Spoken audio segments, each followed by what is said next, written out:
Hey, my name is Michael with Central Alps, and today we're going to be doing a Will It Fit video.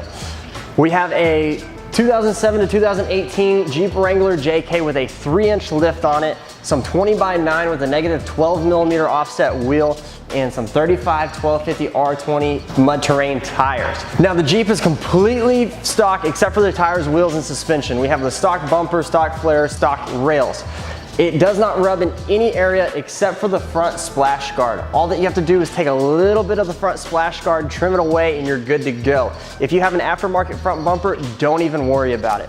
So that is our information for this Will It Fit video. If you have any questions, please feel free to shoot us an email, leave a comment, or give us a call or text at 833-268-2577. Also, if you want any of these parts, whether it's the tires, the wheels, the lift, fender flares, bumpers, rails, anything like that, go to our website, central-alps.com, and we would love to get your parts shipped out today.